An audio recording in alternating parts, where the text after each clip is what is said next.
Good afternoon, ladies and gentlemen, boys and girls.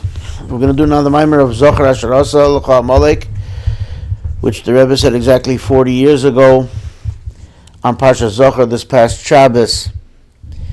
We always read this the Shabbos before Purim, and we'll get into exactly what it is in a moment, and then with God's help we'll also have the Purim Maimer a little bit later.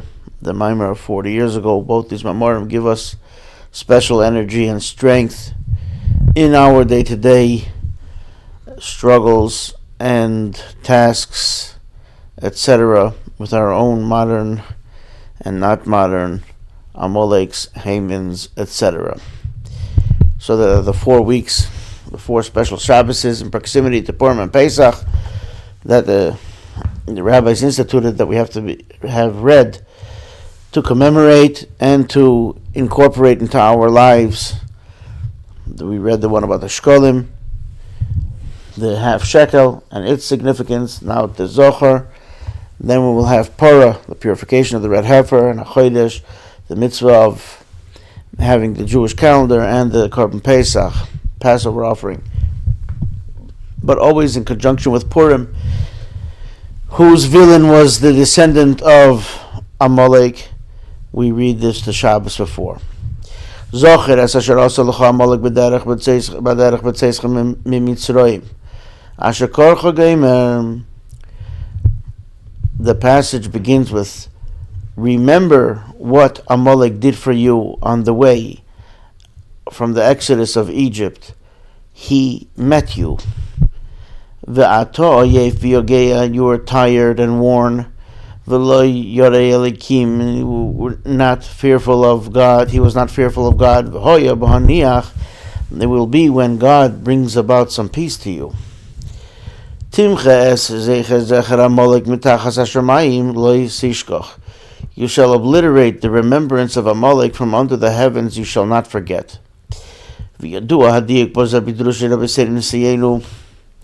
And we know the specific lessons that we find that were taught by our Rabbeim, our leaders, in their Chassidic discourses.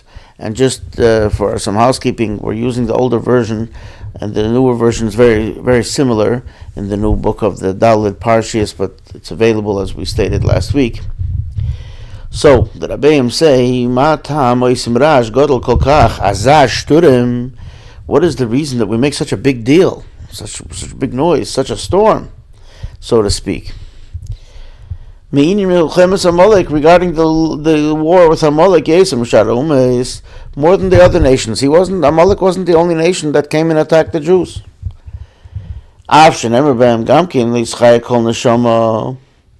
Some of the other nations, we are commanded that we have to, upon the entrance to Israel, not to let any soul live.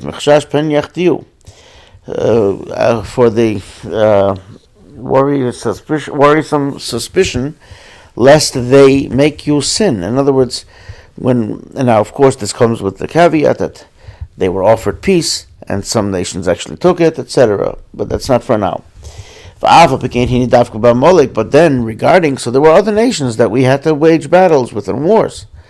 Nevertheless, only regarding Amalek do we find specifically Ne'emar Zachor Asher Asah. We have to remember. We have a mitzvah to remember what he did. So there's not a mitzvah to remember what the Jebusites did, and what the Canaanites did, and what Sichon did, and what Og did, and whoever else we had to fight with, etc. Just Amalek. And that we have to have this ultimate obliteration of Amalek, moche, simcha, to obliterate, to surely obliterate the remembrance as Zachor Amalek, as Zachor besegel, v'zecher betzedei. We say that the remembrance, and we're even careful when we read it, to read the word, to be read Zachor and Zecher, which means the remembrance of. But grammatically, if a word is connected to another word, so then it would be Zecher. And if the remembrance is something in and of itself, even though it's associated with another word, it will be Zecher. So there's a disagreement with what it is. We read both. Zecher, Amalek. V'ad the Isa b'Medrash, to the extent that we learned, and the Medrash expounds on it, Shalayi Yeshem Amalek Nizkar Filal Behema, Lema Behema Zu Mishal Amalek Hoisa. There should not even be an association of Amalek even in an animal.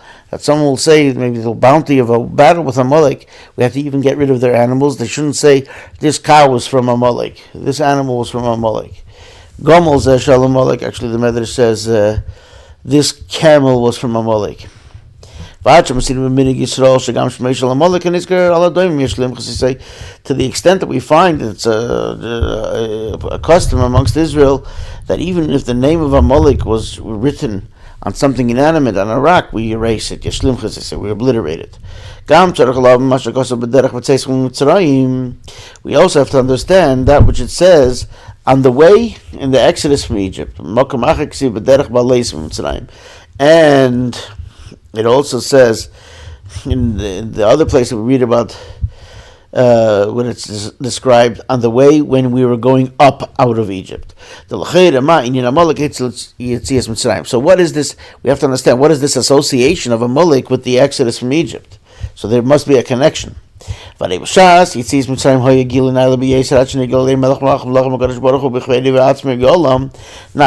that when it was the redemption out of Egypt, there was such a great revelation of God, like we say in the Haggadah. Thank you for putting your telephones in airplane mode.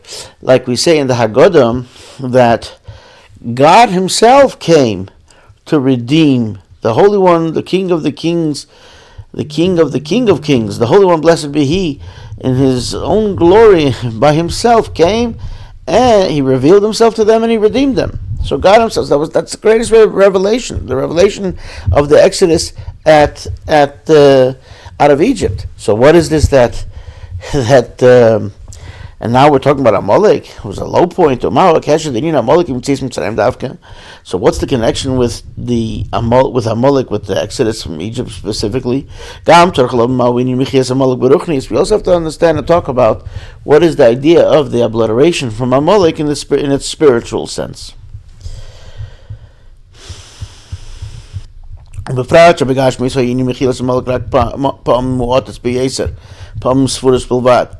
Especially since physically the physical war with Amalek took place very few times, just a couple of times actually.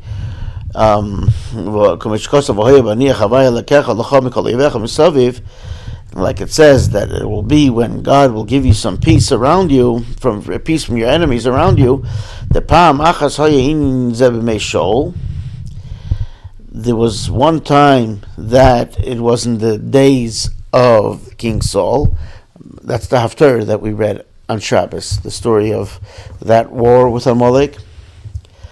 And of course that story led to the birth of Haman, because Agag was the only one left, the king of the Amalekites, and that night he conceived the ancestor of Haman, the one night that they let him live. The time before that was when Moses did it. Yeshua was the general, waged the war, and Moses was praying, as we read in the parsha of Beshalach recently. Pam Shalishis, the third time is going to be Yiyeh B'Dorah D'Malka B'Mshicha Kedisa B'Talag Mimenis and Al Pasuk Milchama Lahavai B'Amalek B'Der, like we're going to read on Purim morning when we read the Torah reading of Parsha Beshalach that we read a few weeks back. That the third time is going to be in the generation of the king of Mashiach, like the Targum of Yonasan ben Ozil explains, when he explains the verse that Amalek is, and here's the quote from the verse, the war against God, that's with Amalek from generation to generation, Midoyer, and it's a war of God against Amalek. Of course, Amalek is opposing God. So these are warring, quote-unquote, so to speak, factions. The Goy Gam al Dora de Mashiach. that also is a reference to the nation, to the generation of Moshiach.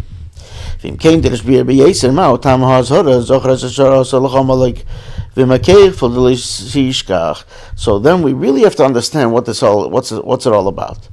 Exceedingly so. What is the reason that we are warned? Remember what Amalek did for you, and then it's doubled over, and it says not only do you have to remember, but don't forget. If I tell you to remember, that means don't forget. For the most part, and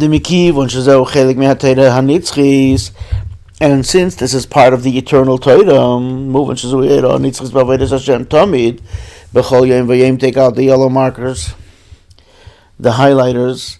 This is an eternal, everlasting lesson in serving God continuously and constantly every single day. So the Rebbe is talking to us, and he's going to give us now the lesson and the strength to succeed at our task. So to understand this, we have to understand that it says, regarding the war with Amalek, a very interesting term. It says, "Vayezanev becho kol hanechashalim acharecha," and it's translated in a few different ways, but it means it was like an ambush from behind, and all the weak. He attacked the weak ones from behind you.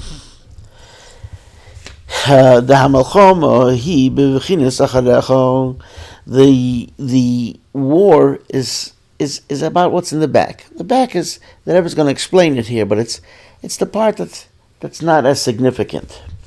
The kasher avidosa he b'chinas acharayim bilvad.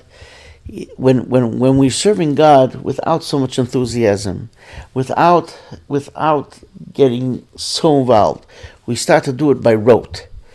So the hini yadua the hefresh bein ponim lacharayim. What's the difference between the face or the front of someone and the back? From the back, everybody looks very similar. In other words, it's not really identifying. It's not really who you are.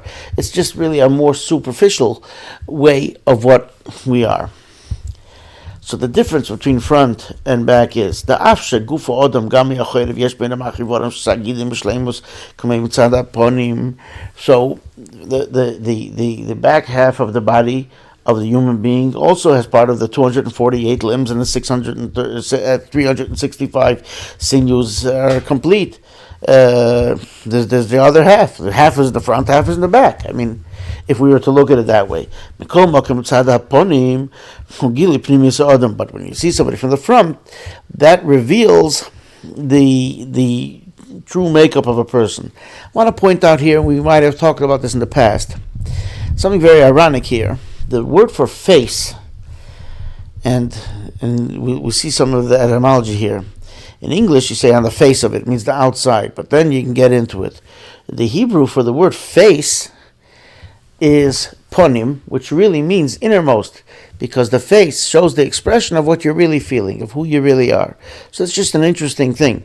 But the front of a person is more expressive. So, we have the revelation of what the inner feelings and the innermost of the person is. And there also you have more of what the limbs are and what they're going to do, and even the hands, the feet, and everything else. And of course the things that are on our face, sight, smell, all the senses, etc. Is for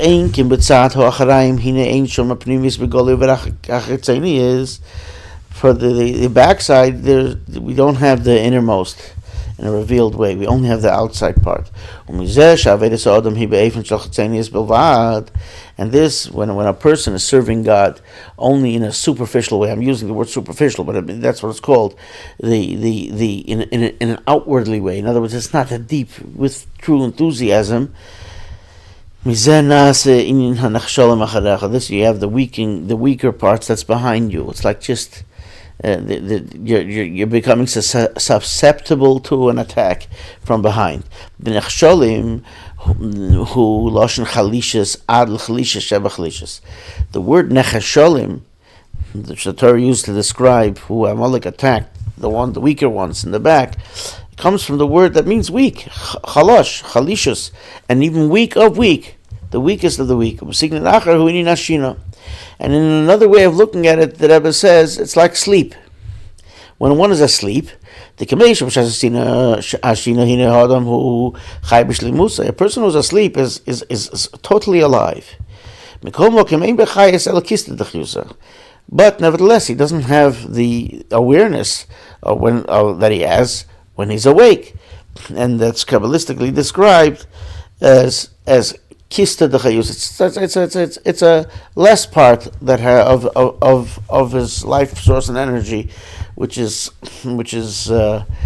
within them at that moment, which is of course the reason why you're unaware, etc. when one is sleeping. Bilvat. So the same thing is like serving God, just a little bit alive. You're doing it. You're just doing it. The person is already serving God, doing all the 248 positive commandments and the 365 negative commandments. But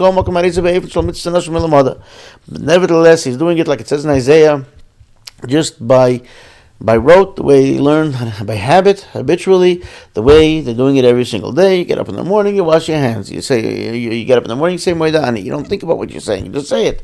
You don't think, you're really going to thanking God for giving you your life, etc., and your devotion.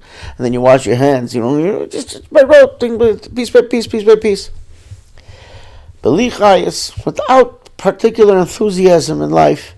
More than that, the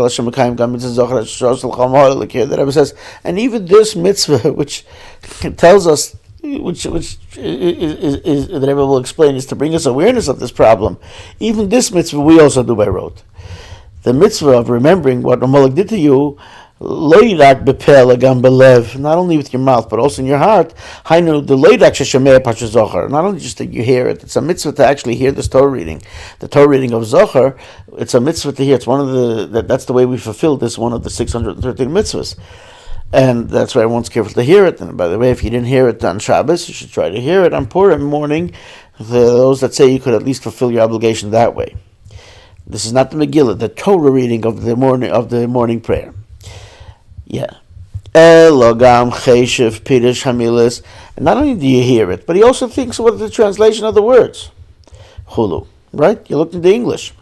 But nevertheless, you're doing it by rote. We don't contemplate and think what it's really telling us. It's interesting that the Rebbe brings this mitzvah. In other words, the Rebbe doesn't say you put on tefillin just by rote, or you give charity by rote, or you just kiss the mezuzah and you don't think about what the mezuzah is, or some other mitzvah, etc.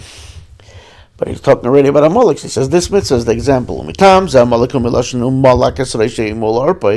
Rebbe brings an interesting nuance here, that for this reason, the name Amalek comes, and it was connected etymologically to the word umalak, which there might be a fancy English word for it, but it is the way in the Beis Hamikdash, certain fowl, the offerings of certain birds were not slaughtered the regular way that you slaughter with a knife and the front of the neck, but the Kohen actually held it. These are really small birds, and with the long fingernail of his thumb, he severed the back of the neck. So that's called malika, malak. That's this Hebrew word, and it's connected with the word Amalek. So it comes from the term of Amalek. So when the verse that describes this is we'll read it in a few weeks, in Leviticus 5:8, Vayikra, it says, and he will sever its head with the action of malika, with the nail.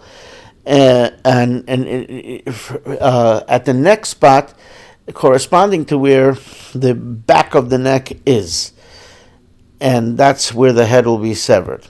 The Inyan Amalek So this idea of Malika is from the back of the neck, specifically the Lecha Shchita, not like slaughter, which is from the front. Because the way Amalek came, that was from the back, the sneaky part, the weakest. When a person is serving God without enthusiasm, in a way of like the back, Amalek comes along and wants to make this severance. Just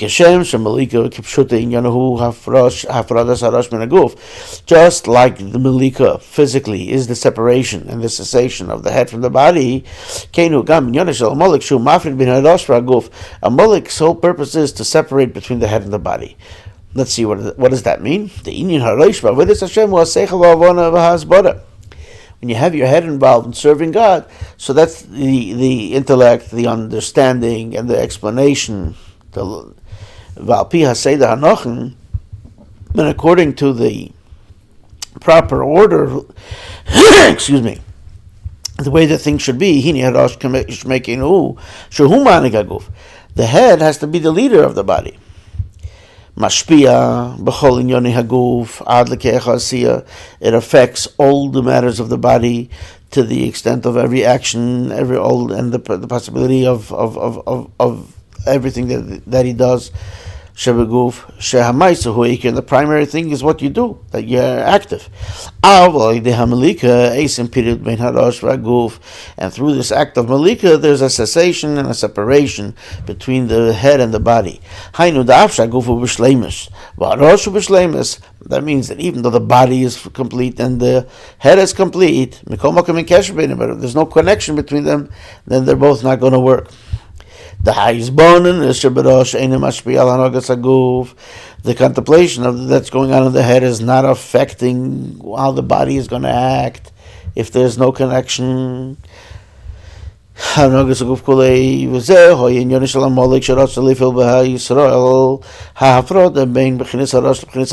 what Amalek wanted to do. He wanted to accomplish an effect in Israel. The Israelites, the separation between the idea of the head and the body, meaning the understanding and the enthusiasm and the action that it brings about of the body, that the contemplation should not affect how the body acts, to the extent that it says he, and this is this verb of he got you down. The loy rak masha mafred harash, not just that he separated the head. He did this act of vayazanev, he lowered you. The zon of hutachten shein tachten lemata himenu keloshen ukenoide beloshen chazal.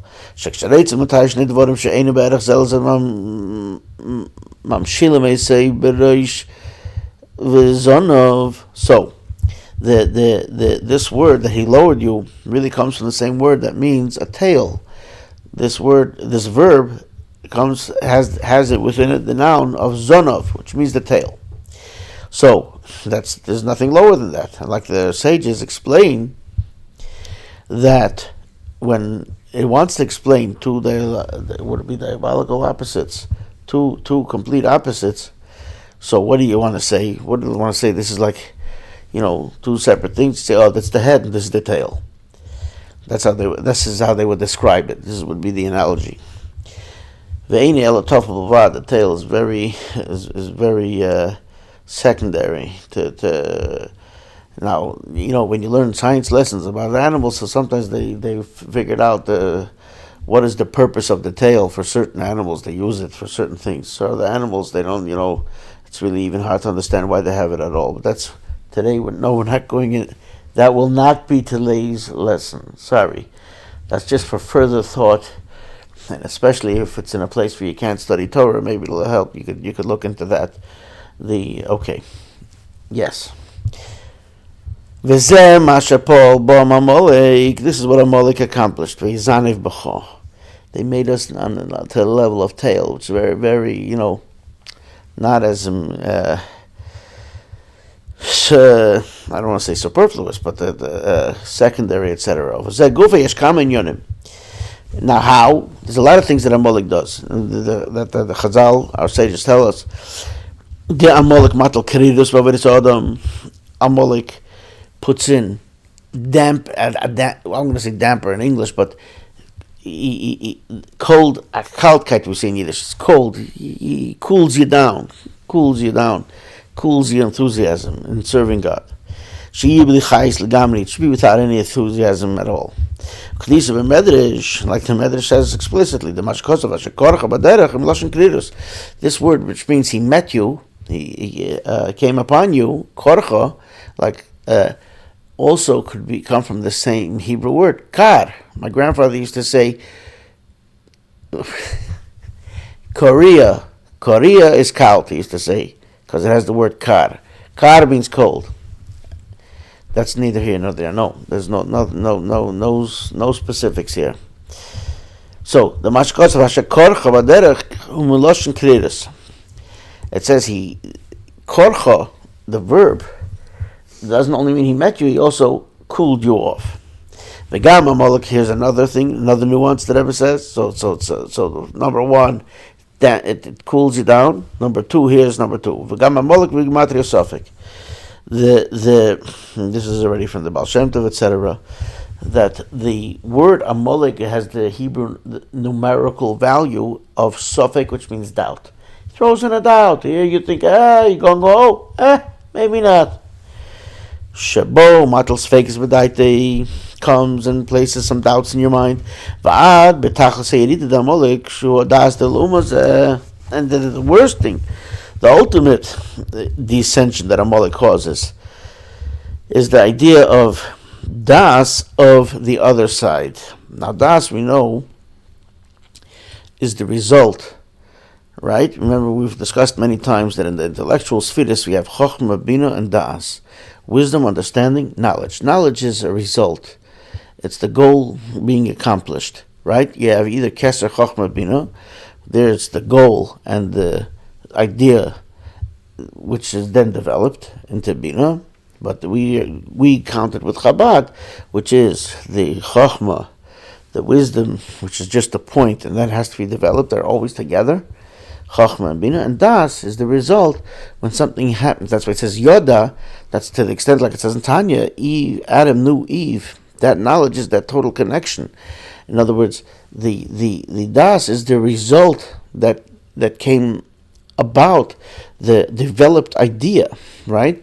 So now there's das of kedusha, then there's das of lumas of the other side. Daleh itmar. That regarding this, it says here that Rebbe quotes a passage in the Zohar.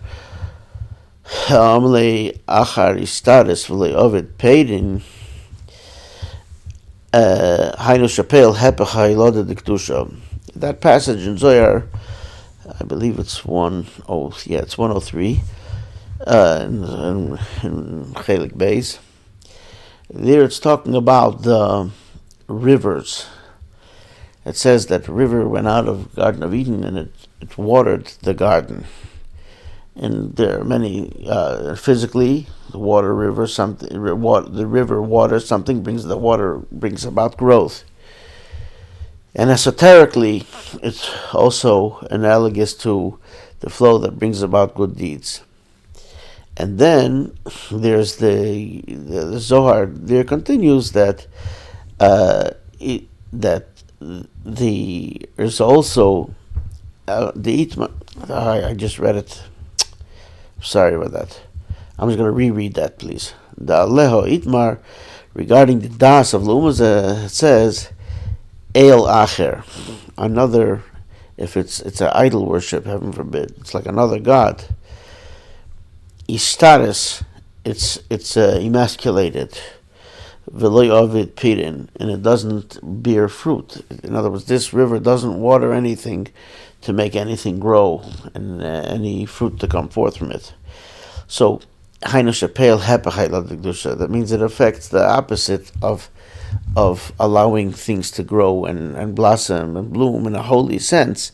This is like doesn't allow for growth if it's das from the other side. Anyway, that's the Zohar there. I'm sorry for the misread a little earlier. Over there, Yovan Shemulchemes Amalek Hoisadavka base with Meemeetzrayim, with this will understand that which the war of Amalek happened specifically during the Exodus from Egypt. Even though at the time of the Exodus from Egypt they experienced a great revelation of godliness, to the extent that they had the revelation of God's essence, His makeup, what He is. Like the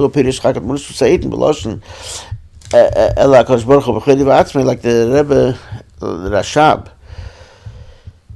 the fifth Rebbe explains the term when it says the Holy One, blessed be He, in Himself, in His glory and in Himself.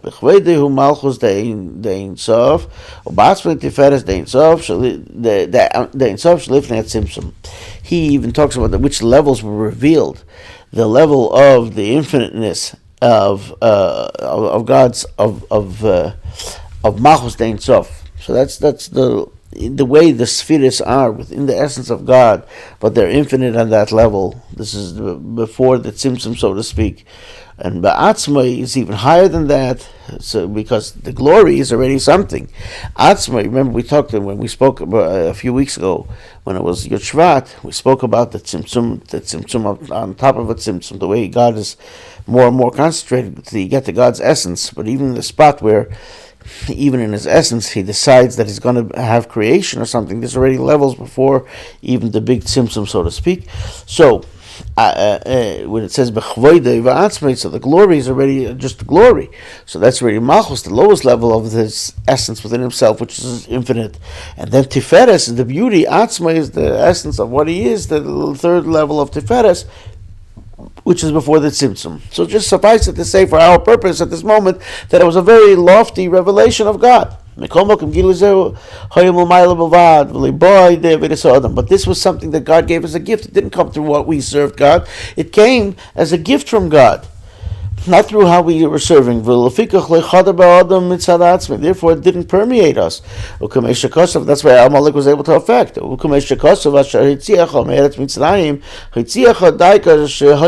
He says He took you out. It means He dragged you. You might have been kicking and screaming. He was taking you out. Specifically, He took you out. Was from the supernal miracles. That's why in Tanya, the Alter Rebbe explains it more. That's why it says we fled. The nation fled. We still had our bad influences and our bad tendencies and everything else that came out with us, but we still had that. So, and by the way, he doesn't say it here, but there are those who didn't even want to go out and didn't go out, etc., etc. We were then in a way of having just a small amount of belief. They were struggling, they were worn out, they were, after all these years of slavery and bondage, etc. Kemvur, as it's well explained in several places.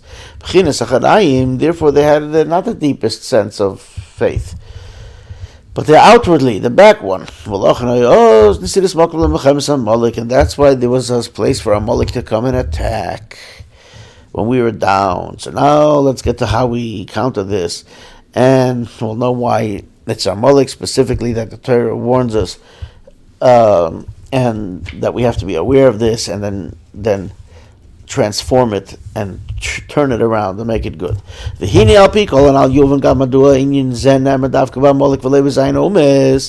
So now we understand why specifically regarding Amalek and not the other 7 nations is the one that we have to make this whole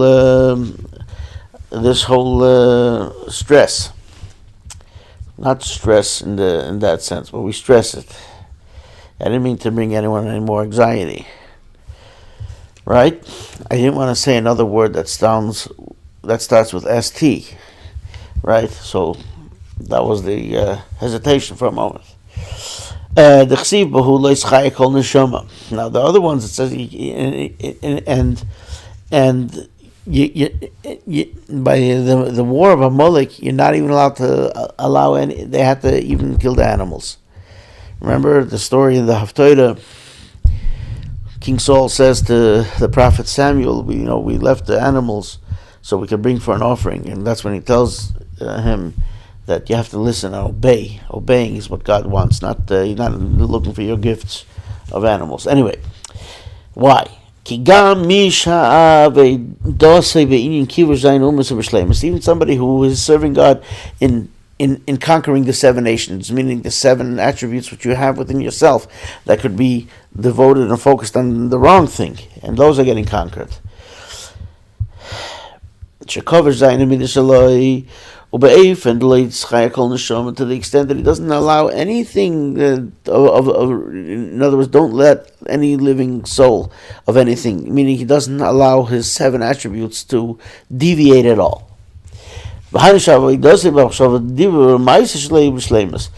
His serving God with thought, speech, and deed is complete, ultimate. The body is complete, right? Remember we said, if somebody, God forbid, severs head from body, the body is still a complete body. But then Amalek can rule over it because you're not enthusiastic, because enthusiasm is missing. Amalek affects that the head should be separate from the body. And now that we learned this in the Medrash, it brings an analogy of what Amalek and the significance of, like, what's the why is this so offensive? The story of Amalek. Marshall and the Rashi brings this in the Chumash, actually, this analogy. Marshall Adam Sheikh ibn al Kseifa. So the analogy is that there was a guy, the daddy gave his son a ride on his shoulder. And they went on the way. So then they met somebody. So the kid who's riding on the shoulder tells the guy they met, "Hey, did you see Daddy anywhere?" And he meant it seriously, like I don't know where my father is. You don't know where I am. I'm giving you the ride. I'm taking you around. He threw him down. Then the dog came and bit him. Amalaik. That's Amalek. So in other words, he was. It's an interesting analogy here.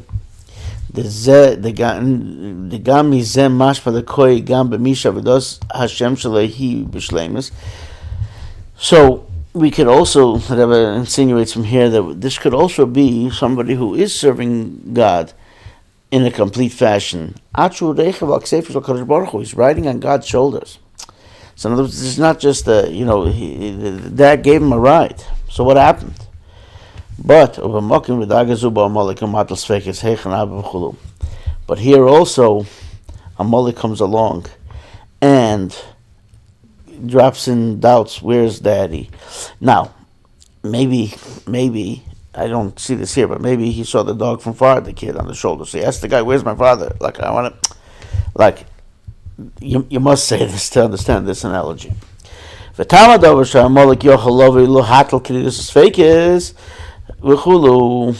reason for this, that Amalek can come along and bring about this cool and coldness and these doubts, and even somebody who does serve God properly, it's because of the audacity, the chutzpah that he has, without any unadulterated, without any limitation whatsoever.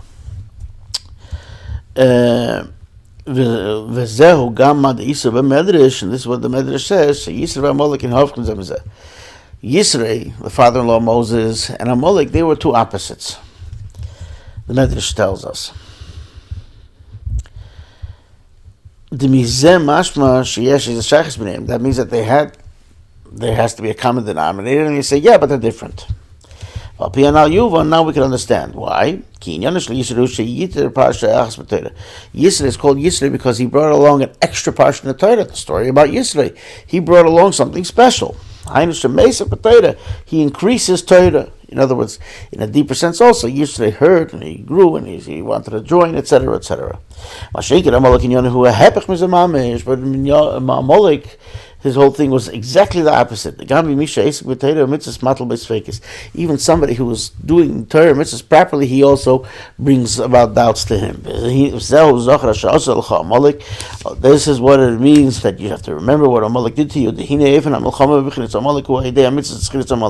How do you fight this problem of these doubts and this attacking from the back, etc., with awareness? That's through the mitzvah of remembering. The mitzvah of remembering what Amalek did.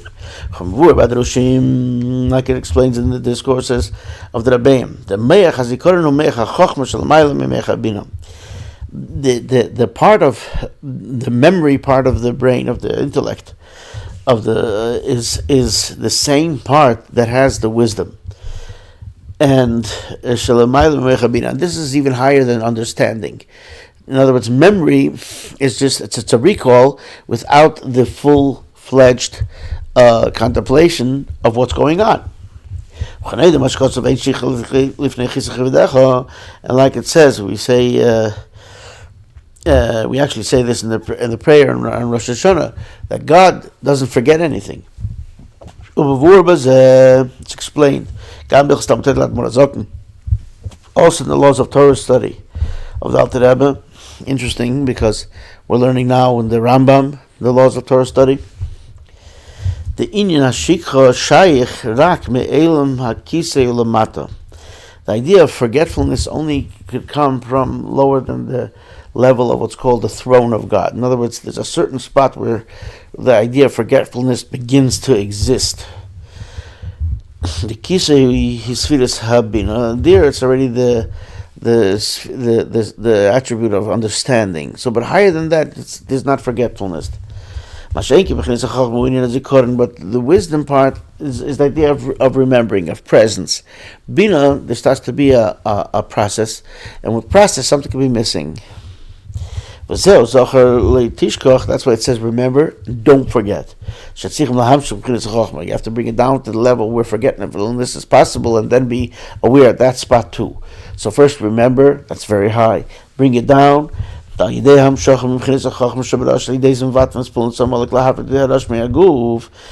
through drawing down from the highest level of Chochmah, which is in the head, through this we nullify the effect of Amalek of separating the head from the body. And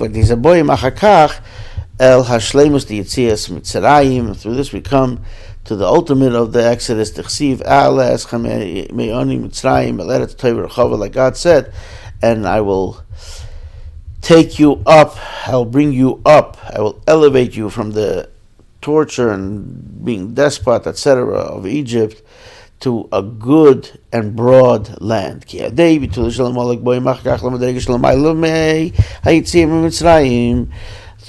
the subjugation and abolishing and nullifying Amalek, we come afterwards to the level which is higher than even what we had when we left Egypt. Leaving Egypt was just subduing the evil. But we come to the land which is good and broad. That's the idea of transformation, not just subduing, but turning it into something great and good. And now the Rebbe says this is what it is in your day-to-day struggle. This is what it's all about. It's one of the 6 remembrances. Every day we have to remember this. This is the idea that we have to remember Amalek and the war with Amalek of every single day that we serve. When we serve God, we have to obliterate this every single day.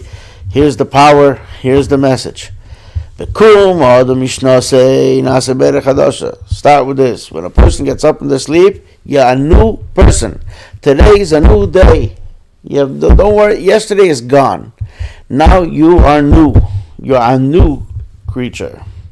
You're a new creation. And that's where you start saying, hey, thank you, God.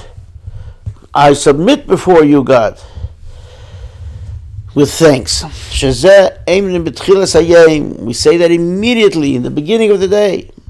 Before you could even, before one is even allowed to mention the name of heaven. That's why God's name is not in Moidani, because you can't even say God's name yet. You didn't wash your hands yet. But at that time, right when you wake up, you're not really totally up. It's, so to speak, your soul is not even completely in your body yet. It didn't spread yet. It didn't spread yet. It just came back in your head. And here, like the Rebbe says, it's only in your nostrils. Like the sages say that before the prayer, the soul is only in the nostrils. The ain zetoli be'odom elazuyam and says the neshama hirak ba'apei. This is not how. This is the makeup. It's the way God did it. It's not dependent on the person. This is how it is. The soul is in the nostrils. This is the small part of the only. Our faith is small when we're just starting out. We have to develop the faith. We have to experience, etc. Then you have to serve God with prayer. And it has to be in the right way. Time of prayer, it's like a battle. Time of a battle, as is described in the Zohar.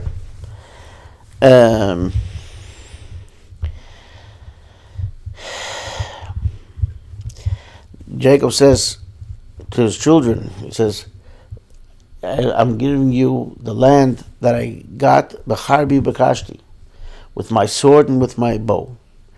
And the Targum explains it with Slaisi Babaisi, which means with my prayer and my supplication. But part of that is, if you look careful, and this may just be an idea, a nuance, but the word ubekashti, which means and with my bow.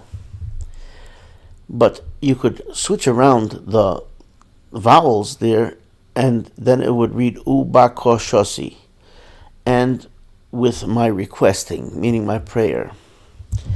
And a bow is something that you use in battle and war, because prayer can be hard. We don't want to think, you don't want to focus on God. You don't want to think about something else going on. I'm not in the mood now, etc., etc. I'm connecting to God. I'm this, I'm that, right? So this is the prayer brings about, it takes work, and it brings about this accomplishment, and it affects the connection to God. So afterwards, so then after you get up, you pray, and that's Shas Kleisa, Shas Kirva, the time of prayer, the time of this battle. And at the prayer, you're really preparing yourself for the war of refining the world, because making you a more godly person, more devoted, focused. Shabe'elam, though you're going to have to get into refining the world. Achila kipshuta, first of all, the way you eat, simply put, that's also part of serving God. And it shouldn't just be for a gluttonous purpose, but for getting energy to serve God, etc. And not just when it comes to the mundane things, but also even serving God with Torah study. The Torah is also called bread. Like it says, eat your bread with my bread. Now, by the way, here's another etymological nuance. The same word for bread has the same root as war. So lachmu also means you battle with my bread. Through the proper contemplation, while you pray, to think about God for a moment. Think about who you're talking to, what you're saying, what you're connecting, what you're affecting. Then you can bring yourself about that your Torah study should be proper, because you're realizing that it's God's Torah. From the head has an effect on the body. And you're enthusiastic the way you serve God. Then you come afterwards to the conquering of the good and broad land. Take out the yellow highlighters, that this is in every one of our serving God. that we are able to come to the great place. But we have the small city, that's the body. That you're making your own small city, ourselves. That in this small city it should be God is great and is very praiseworthy and praised in the city of our God. You make it God's city. Then you affect your surroundings, your part of the world, and that has a domino and a spreading effect, a ripple effect in the whole world. But we start from ourselves. And through serving God and all these things that we spoke about, it's a tall order that ever says.